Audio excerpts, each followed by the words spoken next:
Hi, everybody. It's Inspector Pulse at home again. I'm in the middle of doing something. This is what I'm doing. You see, what I'm doing is I'm remembering the smell of marinara sauce. That's tomato sauce, like you might put on spaghetti, marinara sauce.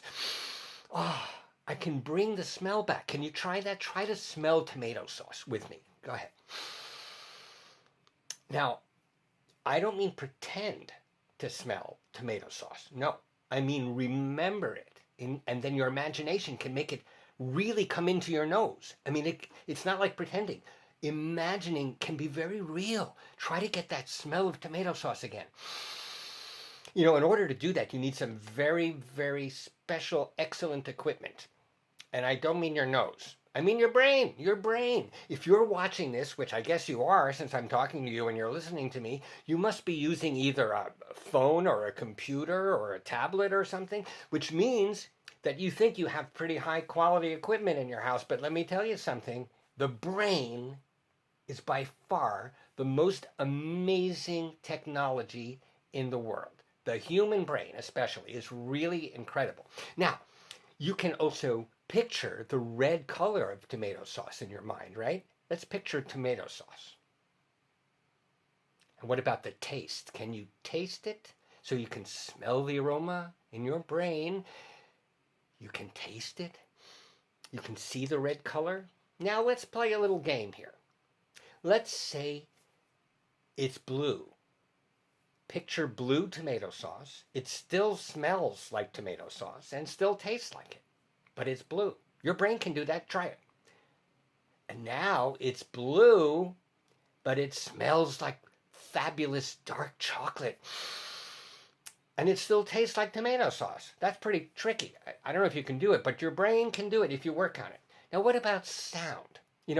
When you pictured the color blue, you could picture any color you want in your brain. If you've seen it before, you can remember it. Make the tomato sauce yellow.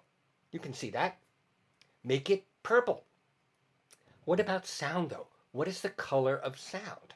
Well, let's say someone calls you up on the phone. You might recognize their voice just from saying hello.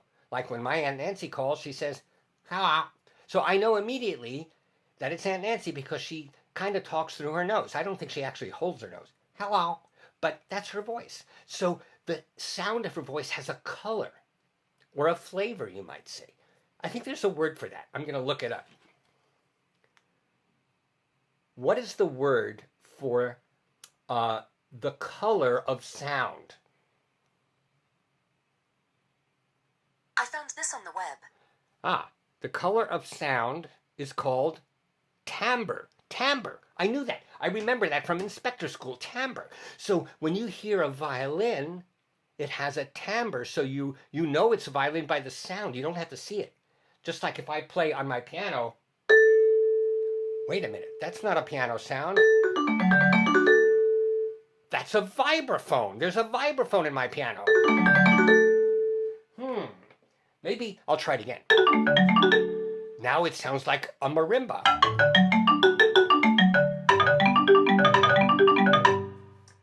What else do I have in here? I can make it sound like many different things. I can make this piano sound like lots of things because it's a digital piano. It has many timbres in it. What do you think about this one?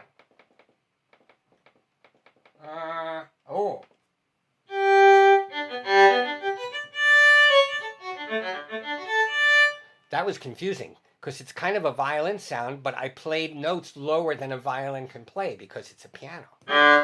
Violin can't do that. Ha! That was tricky. Let's try one more. Ooh, I have a great idea. What do you think this is?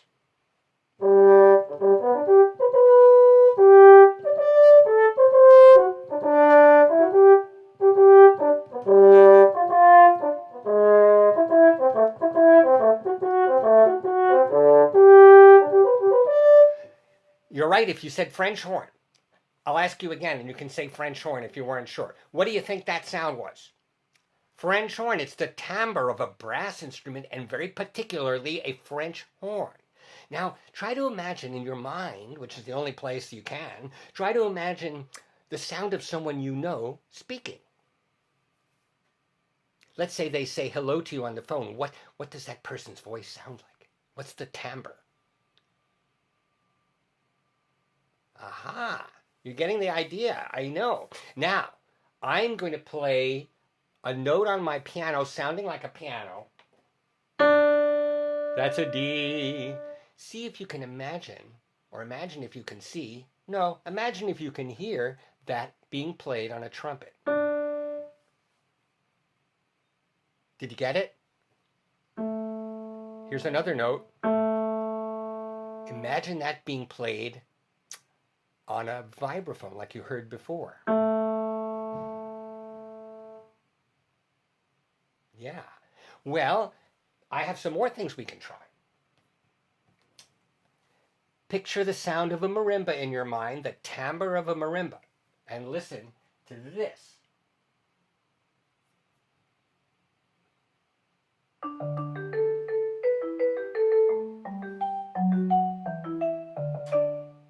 That was a marimba playing around with Twinkle Twinkle. Now, we're going to hear Twinkle played a little differently on a trumpet. So before I press the button, see if you can get the sound, the timbre of a trumpet in your imagination. The only way you can do that is if you've already heard a trumpet, which I bet you have, because you need your memory to feed your imagination. Here comes a trumpet.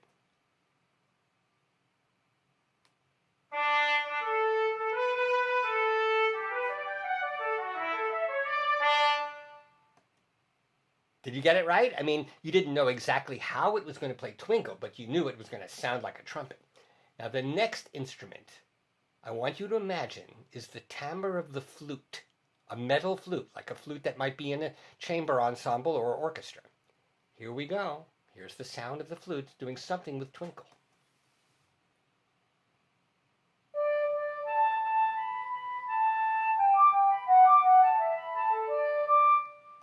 Great. Now the next one, I'm not going to tell you. I'm just going to play it, and then you have to guess, or maybe you'll just recognize what the instrument is by its timbre. Here it comes.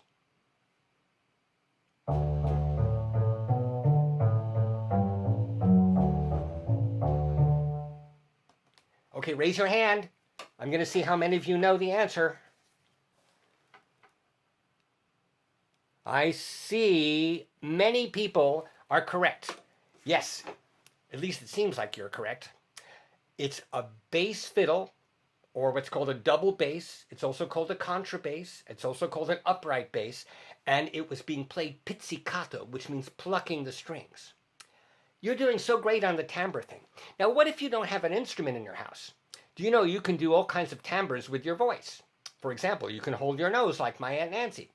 And you can talk like this. That's a very specific timbre. I hope you can try this timbre with me. Let's sing the opening of Twinkle. Ready? Twinkle, twinkle, little star. Okay, now, another timbre you can do is the sound zzz, like a buzz. Zzz. Let's just do that note together. Zzz. Now, humming is another timbre.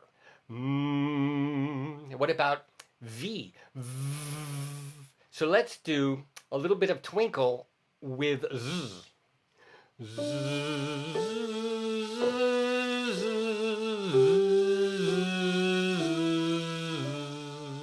Now let's do the same exact thing with V.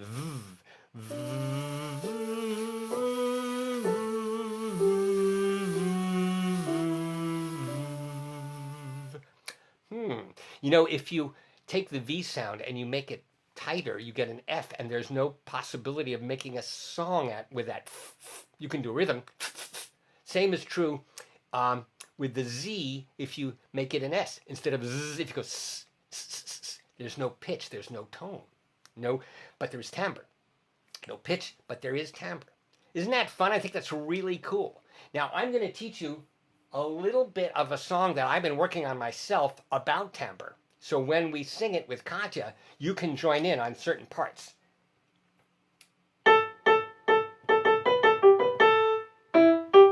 That's how it goes. Try it on zzz. I'll do it with you. Zzz, zzz, zzz, zzz, zzz, zzz, zzz, zzz, zzz, zzz, zzz. Let's do it with v.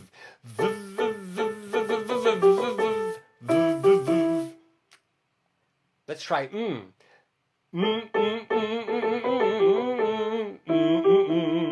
So that's going to be part of the song that I've been working on for my daughter, Katya Pulse. It's called the Timbre Song because it's about timbre. Meanwhile, during the week, one of the things you might do with your brain, a great brain imagination memory exercise, is to imagine things differently than they really are.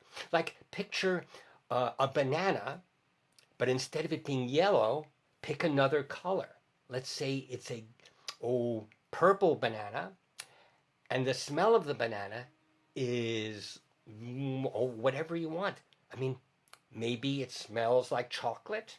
I keep going back to chocolate. Maybe it smells like, you might have to think of something. Coffee? You probably don't know the smell of coffee so well. Maybe you do, but you can't imagine it if you haven't experienced it very much. So it depends whether you get to smell coffee as to whether you can imagine it. But pick anything in your house and change the color in your mind and give it a sound.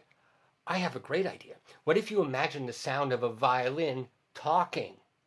A violin talking. That is so cool. Imagine that. Or pick something else. Like, let's say you pick a trumpet, and the trumpet can sing words.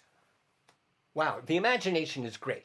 So today's, class, if you want to call it that, is about timbre, but it's also about memory and imagination and the fact that the best technology in your house is your brain. Stay tuned for Katya. She'll be right here to do the Timbre Song.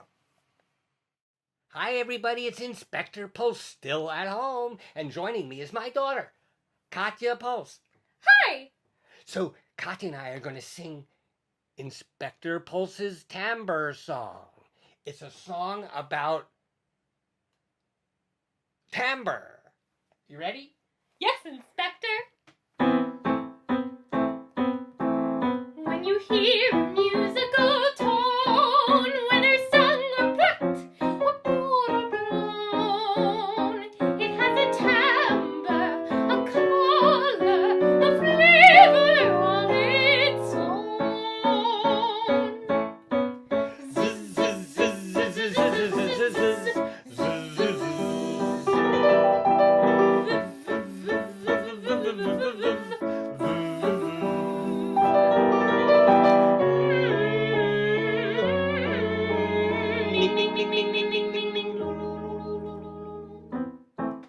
When you hear a musical tone, whether sung or plucked, or bold or blown, it has a timbre, a color, a flavor all its own.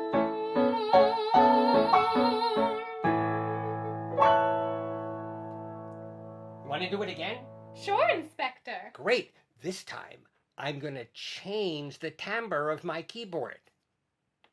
It's going to sound like this. You know what sound that is? I see a lot of people do.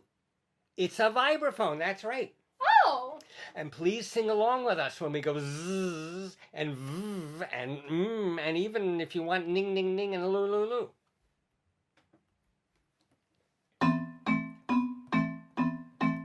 When you hear a musical tone, whether sung or plucked, or bold or blown, it has a timbre, a color, a flavor all its own.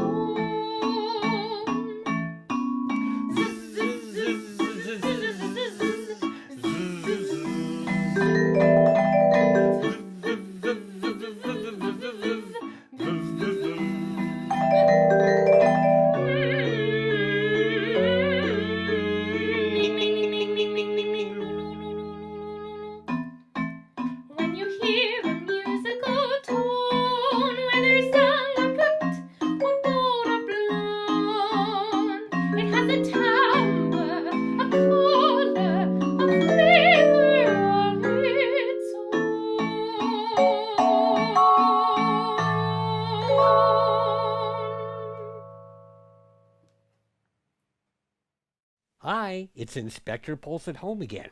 Remember, you can leave your questions for Inspector Pulse, that's me, in the comments section below. Click on the link in the video description to find more activities related to this that you can try at home. See you next time.